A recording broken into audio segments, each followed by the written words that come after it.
Welcome to the Big Picture Retirement Show, where you'll learn what it really takes to have a successful retirement.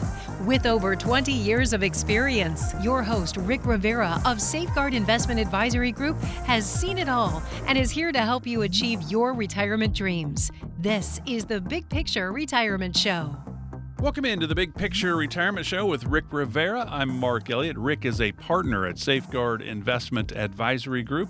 Over 20 years in the financial world, and the team at Safeguard is here to help you figure out where you are on that road to retirement, create the big picture blueprint for you, giving you clarity and direction. Income, do you have enough? Where's it going to come from? Do you know how much you need? Investments, too much risk, not enough risk, the right amount of risk. Taxes, what about the Roth world? You need to look into that. Some do, some don't. Everybody's situation is unique. Healthcare, long-term care. And then you kind of wrap it all up with legacy planning. All of that is a part of the big picture blueprint. Well, wait, you didn't talk about Social Security and Medicare. Well, Social Security is in the income part. Medicare, it's in the healthcare part. So a lot of moving pieces that are on our shoulders when we get to retirement. Rick and the team are here to help you figure out where you are. Do I have enough? Do I not? If I don't, what can I do? If I do I need to keep working? It's up to you. I mean, those would be great things to know. 800-700-1980 is the number to chat with Rick and the team. 800-700-1980. You can always find out more about Rick, Reed, Eddie, and the team. Safeguardinvestment.com. Safeguardinvestment.com. Hey, Rick, how are you? Oh, doing real good, Mark. Pleasure to be here with you. You know, we're going to talk about the transfer of wealth. And you go to 1901 to 1927. That's the greatest generation. Then you have, and that would have been my grandparents. Then you go to the silent generation. Well, that's my parents, 1928 to 1945. Then you go to the baby boomers. That's my generation. Then you go to Gen X. Is that you? Are you a Gen Xer? Yeah, Gen X, yeah. Was that 65 to 80? 65 to 80. Then 81 to 95 or 81 to 96, somewhere in there. They're conflicting numbers there, but it's millennials are next. Well, this baby boomer generation, the silent generation, are leaving money to the next generation. And it's $90 trillion. 90 trillion with a T is what they're saying is going to start transferring from a generation to another. And this one is really going to be crazy. The one thing that's interesting about this, so I'm thinking if silent generation left money, it would go to the baby boomers. Baby boomers leave money, it goes to Gen X. Gen X leaves money, it goes to millennials. But that's not what they're saying. They're saying this $90 trillion is going to be bypassing, and it's going all the way to millennials. I don't know if that really matters, who gets it, but somebody's going to inherit $90 trillion. When you're helping your clients at Safeguard Investment Advisory Group, Rick, deal with how they want to leave, their legacy, their estate, all that kind of stuff, and how they want to do it, that is a part of the big picture blueprint, is it not? Yes, it is. And it covers a variety of different areas. So depending upon, a client's parameters will determine how to best leave the assets to the children. So, for example, obviously if they're concerned about the assets, going through probate, then we can, always talk about trusts and wills, and we have an attorney that can create those documents for them. But then it even gets more involved in situations where, let's say, God forbid, the client has a child that maybe is a special needs child or a family member that has special needs, and they need to maximize what they're going to leave to that child in the most tax efficient manner possible. Then there's strategies that we use in order for that child to receive those funds and make sure that it doesn't interfere with any government subsidies and things like that they may be receiving. So we don't want to do these things willy-nilly. The other thing too is that, again, depending upon a client's goals, we can also make sure that there's strategies where they can receive this money in the most tax-efficient manner possible. The other thing too is sometimes, we have clients that have children that that they need to put in like a spendthrift provision. And that's a scenario where they may have one child that's great with money, another one that's not so good with money. And they're like, hey, listen, I don't want them getting all the money at once. Maybe I want to dole this out over a period of time to that child. Sometimes we run into scenarios where maybe there's a child that maybe has an addiction issue, or you'd be surprised all the scenarios we run into. So rather than doing things willy-nilly, it's real important that, you sit down with, a firm like us where we've seen so many different scenarios and we can talk to you, ask you the appropriate questions, figure out what you're trying to accomplish with the children moving forward, and then we can design a plan that fits your particular situation. Again, because with different children, you may want to do things different ways, and we really want to fine tune it and make sure that not too much goes to the government and all the rest of it. And that's really the idea behind this, is that you have an idea of what you want to happen to your stuff, to your money, when you're no longer here. And Rick and the team are definitely on board. If you're like, you know what, instead of leaving them a huge chunk of money, what if I just took the whole family to Hawaii? I mean, I did something fun that would create lasting memories. Rick has a lot of clients that do that as well. If you'd like to talk about any or all of this, just give the team a call. There's no cost. Rick would be happy to sit down and have a conversation. It is 800-700-1980, 800-700-1980, totally complimentary, no cost to you. And if you think about it, if you're leaving money to somebody, if you look at the millennials, that's 81 to 95, born 1981 to 1995, which means what the oldest millennial turned 43 this year. The youngest will turn the age of 30 next year. So if you're in that kind of age bracket and all of a sudden you're raising families, you're going crazy kind of at that point, probably not ready to inherit a ton of money and try to figure out what to do with it. That's where the planning comes in. So if you have a client that wants to leave money to their children or their grandchildren, do you kind of help that next generation come up with a strategy, or do people typically just wing it and hope for the best? With some of the clients, we definitely do that. And unfortunately, with some of the kids, we have to wait until the parents pass on. And then when the kids inherit the money, then we'll have them come in and help them strategize as much as possible. But what I would say is that it is important, if I had my choice, and had every client be able to do this, is definitely talk to the kids about it. And here's the other thing too, is a lot of times the kids don't even want to discuss this with the parents. This is the last thing that they want to talk about is mom and dad passing away. And, they're like, mom, dad, spend it, enjoy it, whatever. But, we got to talk about reality. So it's important for you at least to have a discussion with the kids and make sure they're aware of where things are at, how things are distributed, and at least bare minimum, hey, if anything happens, here's who you need to call. Here's what you need to do. Here's some basic instructions to follow. And then what they do is, our clients, their children will call us, and then we can actually, help them fill out forms. We can help them settle the estate. We, documents need to be notarized. We can guide them through all that. The other thing that we do is, we can actually show them, hey, depending upon, where these monies are at, whether it's an IRA or not IRA, we can show the kids, hey, based on their scenario, what's the best way for them to receive these monies where they may mitigate taxes as well. So the sooner they get involved, great. I know that sometimes, getting them involved in that type of planning, though, is like pulling teeth. Well, you think of the silent generation, they were called that for a reason. My grandparents probably never told my mom or my dad or what they were going to be getting if they were going to get anything. My mom, she's in that group that, I think she wants everybody to know kind of, here are my plans, here are my wishes. She's 87. So she's kind of more on board with that. I am terrible. I'm 64, almost 65, Rick. I don't have a will or anything, but I don't need it until I'm getting ready to die, correct? Yeah, exactly. When you're on your deathbed, right at the last moment, you have the guy there having you sign all the docs. Yeah. And that's really what we do, isn't it? Most of us, we just kind of kick it down the road, kick the can down the road, when really you could just do LegalZoom and do a will. At least you got something in place. You're not really paying. I think, here's my theory, Rick, and I've said it before. If you love your family, make sure you're doing this planning. If you hate them, leave them a mess. Because if you don't do anything, that's what you're actually leaving them, isn't it? Oh, absolutely. I mean, because everything's going to be, held up in probate. Then you're dealing with different institutions, and God forbid you got different accounts all going to probate. And then if you have properties in different states, now you have the scenario where you may have different probate proceedings in different states. So not only do you have, let's say, for example, you have, you're going through a probate a proceeding in California, but because they have, property in Texas, now maybe they got to go and go through probate in Texas as well. So now you're just magnifying the issue. And probate's about 7% basically, kind of a thing? I've been hearing everything from, based on what the attorneys are telling us, it's anywhere, depending on the size of the state, it could be anywhere from 2 to 7% of the estate. Again, just depending on the size, and there's so many variables that go into it. And God forbid someone contests, then there's that can drive up costs. There's a variety of things that go into And it. kind of, if you have your beneficiaries, then you can skip probate with the things that you can use beneficiaries for, I believe.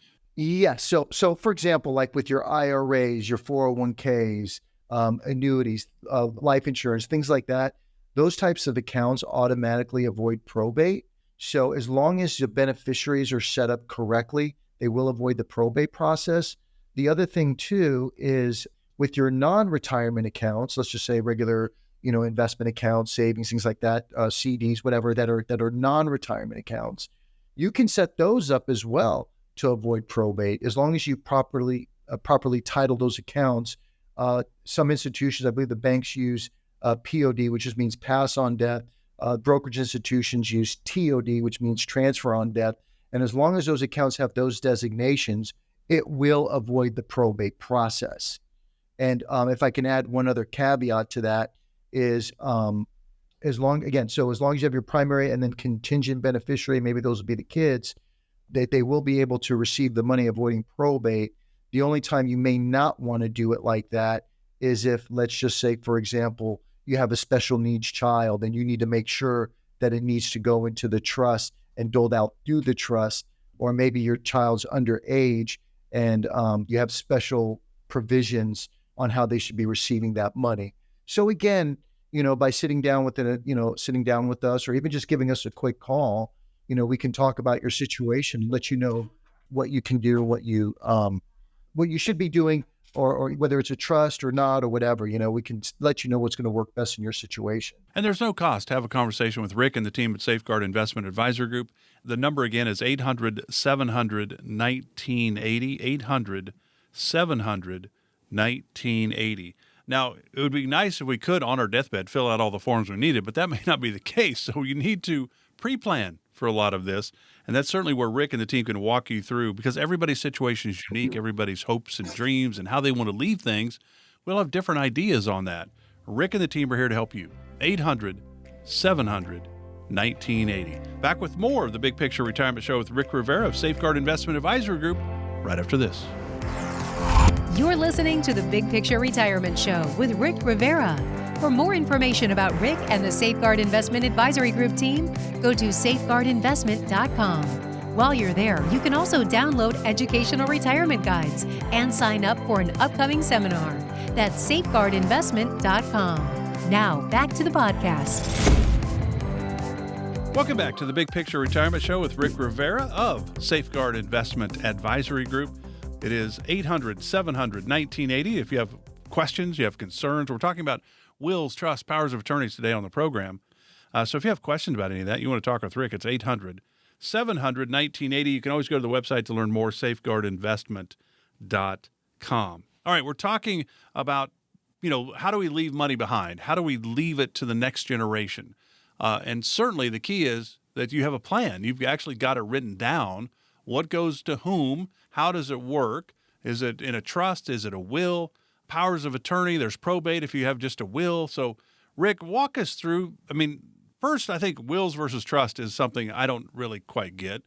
Powers of attorney, you've talked about that before in the program. Powers of attorney for finances, because you can't pay the bills because you just had a car wreck and you're not available to make those decisions right now. You need your spouse or you need your family member to be able to help pay the bills while you're incapacitated, if you will. But you have powers of attorney for finance. You have powers of attorney for health care. You have beneficiaries on certain tools in your retirement tool belt, and others don't have beneficiaries. There's just a lot going on. Clear it up for us in our final 10 minutes. Okay. Well, here's what I'm going to say. Number one, a lot of people do ask me that question. Hey, Rick, what's the difference between a will and a trust? And I'll just give you a quick synopsis. The will is basically a document that, you write down just saying, hey, listen, something happens to me and the wife. Here's how I want the assets to go. But the will doesn't necessarily avoid probate. What happens is, especially in California, probate is started, and then the will is just, once probate is completed, then that's when the will steps in, and then the state of California can say, okay, now that we completed probate, we'll go ahead and distribute the will, the assets according to the will that you wrote. So it doesn't necessarily avoid probate. Where the trust comes in is that the trust is actually a legal entity that you are creating, and you're putting the assets into the trust. So the trust owns the assets. You're the owner and controller of the trust, and then you can put somebody as backup if something happens to you. So in essence, again, to explain it real simply, when you pass on, technically you don't own the assets, it's the trust that owns the assets. So there's nothing to probate. The person that's in charge steps up, whether it be one of the kids or a family member, whoever it is, steps up and can distribute those assets according to the trust, completely avoiding the probate process. Now, that trust thing, I hear a lot of times people say, well, I have a trust, and then somebody passes away and they're like, well, they never put anything in the trust. I mean, there's some steps involved in that, I would imagine. Yes, of course. Yeah, because if you don't put the assets into the trust, well, then the trust is useless. It doesn't do anything for you. So you wasted a bunch of money. So, the deed of your home, all that needs to go into the trust. And then depending what type of investments you have, certain investments go into it, certain investments don't go into it. So again, this is where it's so important that, you sit down with a firm like ours that does this every day, and we work directly with an estate planning attorney that specializes in this. So that way we can sit down with you and say, okay, based on your particular scenario, what you're trying to accomplish, here are the assets that need to go in the trust. Here are some of the assets that we don't need to put into the trust. And we can, go through the finer details on that with you. So that way you're maximizing it in the most advantageous way possible. 800-700-1980 if you'd like to chat with Rick and the team. You got some concerns, you got some questions maybe. As simple as that. 800-700-1980. What about the powers of attorney that you talk about on this program? Yeah, I'm glad you brought that up, because that's really going to be key, because, there's some people probably listening to the show right now and they're like, the trust really does nothing for me. It's really more about the kids, and they're going to keep procrastinating that, which is true. At the end of the day, the trust really doesn't do anything for you per se. It's really more to make things easier to go to the family, your beneficiaries. However, what is critically important for you to have and protects you directly while you're alive is making sure that you have the power of attorney for asset management, so someone can handle financial affairs for you, and also one for healthcare. Now, some people might say, well, Rick, you know what? My wife and I, we're jointly on everything. So why would we need a power of attorney for asset management? If something happens to me, she can manage the financial affairs and vice versa. Here's what people tend to forget. Your IRAs, your 401ks, your SEPs, your KEOs, your TSP, your 403Bs, 457s, you don't own that jointly with your spouse. So now if for some reason, God forbid, you're in an accident, you're in the hospital, and your spouse needs to access your 401k or your retirement account to make some adjustments, or maybe they need to draw some money out to pay bills or whatever, you don't own that jointly. So now when you call up that broker, they're going to say, they'd say, hey, listen, I need to pull $5,000 out of my husband's IRA to cover some medical expenses. They're going to say, oh, I'm sorry, you don't own that jointly with your spouse. Do you have a power of attorney? And so now, the common response back to the broker is, well, what are you talking about? I'm primary beneficiary on this thing. His response back is going to be, well, that only works when he passes away. While he's alive, you need the power of attorney. And then, of course, what dovetails into that is, let's say you guys are, in the middle of a real estate transaction and the assets are in escrow, and now documents need to be signed. Your spouse is not there. Now you may hold up that whole transaction because you don't have a power of attorney. The notary is going to be like, well, where's your husband? Oh, he's in the hospital. Well, do you have power of attorney? So again, that's going to save you there. The other thing too is making sure that you have a medical directive, because the medical directive is going to allow you to appoint whoever you want to make medical decisions for you in the event you cannot do it yourself. And then what we do is we even take it a step further with our clients, where we include a quality of life directive, where you can medically choose how you want to be treated under a variety of different scenarios.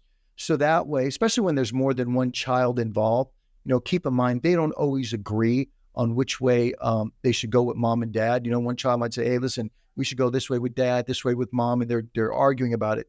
So with the quality life directive that we give our clients, they can ahead of time choose how they want to be medically treated under a variety of different scenarios: pain control, do not resuscitate clauses, CPR, spiritual beliefs, religious beliefs, all those different things. And then that way, under most any condition, the kids can go to this document, say, okay, this is how mom wants to be treated. This is how dad wants to be treated. Less likely for them to argue or debate about because you wrote down your wishes on those documents. And that's what's really going to protect you personally. Yeah, because those are things that happened before we have passed away.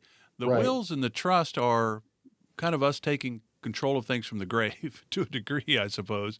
But, you think about it, if somebody has a company and they've got kids and maybe one wants to be a part of the company, the others don't, that can be kind of confusing. You have a ranch or a farm or something like that, and you're wanting to leave. Some kids want it, some don't.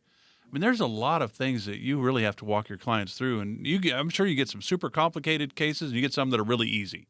Yeah, you know what we do is we actually we've created, with the help of our clients over the years based on their experiences, a document called a survivor's guide. And what we do, this is a document that we give to our clients. And what it does is it gives like the kids almost like instructions on how to settle the estate. Because the challenge, like even if let's say they're in the hospital, they need somebody to handle financial affairs. We can, in those instructions, we can tell them where the most important documents are. We can tell them, hey, listen, you know what? For all the personal expenses, take it out of this checking account. If the checking account runs low, go to the saves account. Don't pull the money out of my IRA or my 401k where I'm going to get hit with, taxes or penalties. So we can instruct the kids so that way they know exactly how to handle your affairs. So when you're ready to take control again, there's not a big mess to clean up. And then, of course, with our clients, if that ever happens, the kids can always give us a call. We can guide them, help them, advise them. And we don't charge them for that. It's just part of the services that we provide to our clients. So again, when they're ready to take control again, not a big mess to clean up. Most things are going to be in order when they're ready to handle things again. So if anybody listening to the show right now has any questions on any of these things or about your specific situation, even if you just want to, set up a 15-minute strategy call where you give me a call, maybe you want to call me on the phone and ask me some of these questions, or maybe you want to sit down for a 45-minute consultation, I'd be happy to offer that, no charge, leave your checkbooks and all that behind. But like I always say on the radio show, if you give me about 45 minutes, I'll be able to give you 2 ideas that'll enhance whatever it is that you're doing, and it'll cost you nothing to do. So just give us a call, 800-700-1980. Again, our toll-free number is 800-700-1980.